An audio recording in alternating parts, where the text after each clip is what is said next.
Hello, I'm the Nostalgia Critic. I remember it so you don't have to. Believe it or not, there was an age when Michael Jackson was a god. His songs were smash hits, his dancing was beyond compare, and women fainted at just the sight of him rather than fainting at just the sight of him. So, at the top of his reign, Michael Jackson released his cinematic opus, Moonwalker. A strange little ego trip that shows us that not only does Jackson know how to sing and dance, but actually that's it, sing and dance. Because clearly he doesn't know how to tell a story, keep focus, or pull us in by any emotional means. Instead, we get sort of a photo album of his table scraps that mostly looks like scenes that would have been edited out of much better music videos. What do I mean by all this? Well, let's venture into this little amusement park of awkwardness to find out. First off, why is it called Moonwalker anyway? I mean, yeah, he does the dance move a few times, but there's no real focus on it.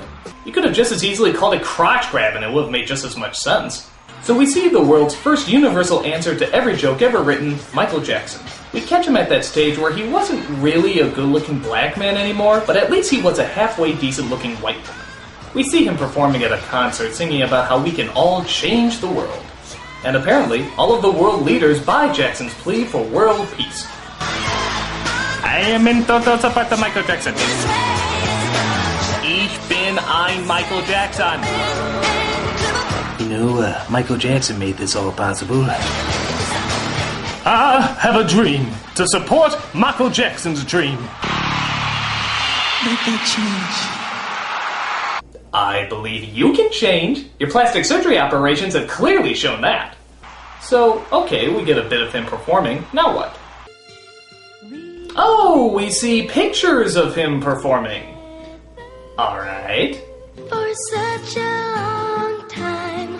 Now music. Okay, so we've seen pictures of him performing. Now what? Oh, we get freakish animations of him performing. That's nice. And they turn into the California Raisins for some reason.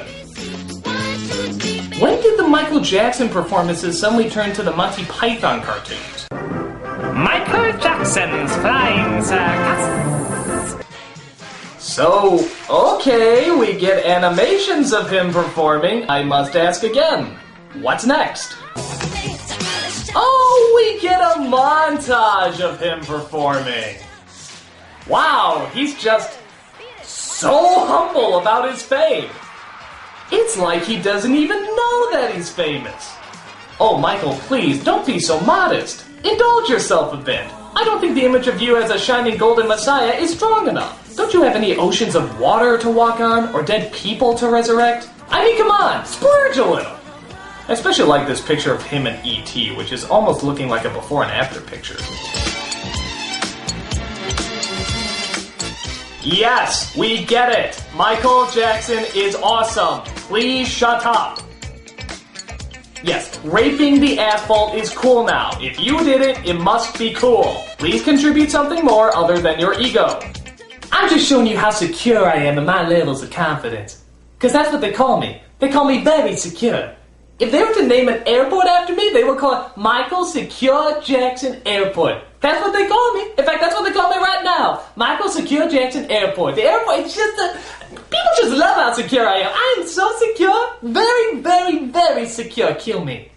So, and I'm not kidding here, after 20 minutes of just watching his self-indulgent clips, we finally get some new material. No, please, I think there was a Pepsi commercial you might have missed. So we jump to a strange recut of his famous Bad music video, except this time it's done with little children instead of adults. I guess this is supposed to be charming, but I don't know. This seems kind of like the male equivalent of the Little Miss pageants. It's more creepy than it is endearing.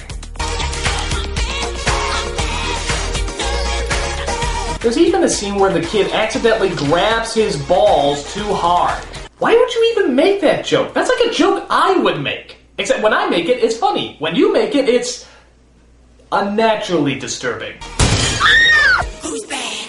Who's bad? Who's bad? Who's bad? Who's bad? Who's bad? Who's bad? I'll tell you who's bad. Little kids who wear hair gel and dance around like adult ballerinas. That's bad, motherfucker! So they exit the scene trying to have some normal conversation, but even that comes off as a little abnormal. Is Bubbles in my trailer? Yes, sir. What is he wearing? He's wearing a Prince t-shirt and red sneakers. He just asked what a monkey was wearing. So we see them leave the studio as a cloud of smoke for some reason transforms them into adults. Because Jackson wills it, I guess. We then see a tour bus filled with what looks like Davey and Goliath's satanic replacements. Oh, look, Granny! Michael Jackson! Michael Jackson! And believe it or not, this is where it gets strange. Jackson is chased by a bunch of stop-motion fans, including the Noid. I don't know, Jackson wills it. As he interrupts a western being shot by an impatient director who also seems to be animated in stop motion. I'm sorry. My producer's doing this to me, isn't he? I asked for a bad guy, and he gives me Michael Jackson! Boy, George Lucas was high-strung in his early years. So they chase him into a makeup trailer where Jackson finds the perfect disguise to sneak out of. The Easter Bunny version of Joe Camel. Of course! Hey, the door's opening! Make sure you're focused! Yeah, what's up, douche? Of course, the clay puppets fall for the trick as nobody seems to see past the disguise.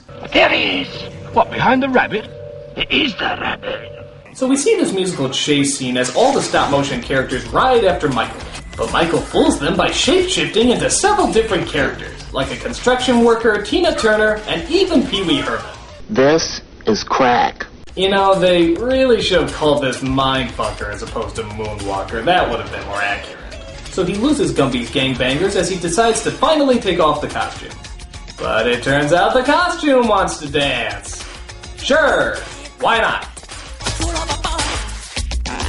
Yes, I forgot. This is the guy who made crotch grabbing outside the house popular.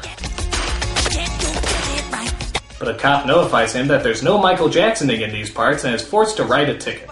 It's because I'm black, isn't it? You're black? And just before he leaves, the face of his bunny pal appears to say farewell. Why? Why? You really gonna bother to ask why in this movie? We then cut to the next segment, which is probably the funniest in my opinion. It's another strange music video with all sorts of surreal images, but the name of the song is entitled Leave Me Alone. Are you serious? You just spent the first half of this movie pleading for attention, begging people to look at you and acknowledge you as some sort of musical god, and now you're suddenly telling people to leave you alone? What did the aliens do to your brain anyway? I guess this is a response to all the newspaper tabloids that were written about him at the time. I especially like it when he constantly sings the line, I don't care what you think.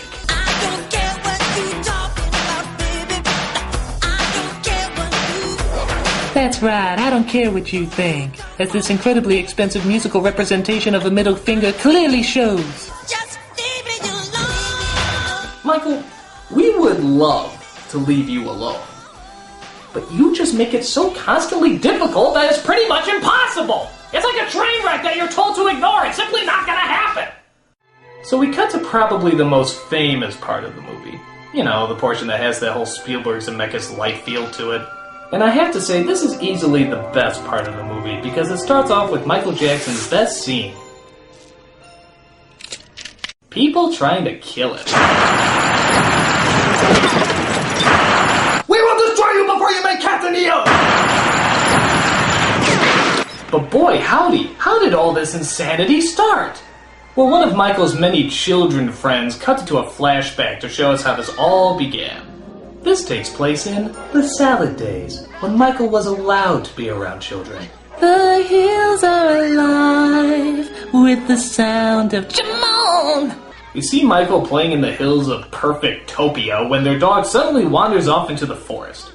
So Michael and one of the kids go searching for him. And then it goes Raiders of the Lost Ark on us for some reason as Michael stumbles onto a secret bad location. Senor, nobody has come out of there alive.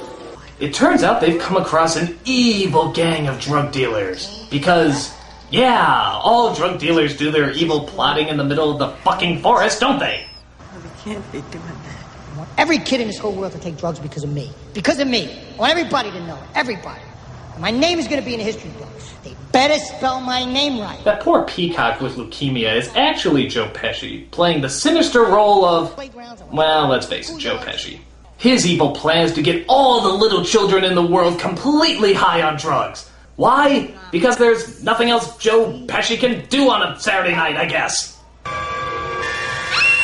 But the cover is blown as Jackson and the girl just barely escape.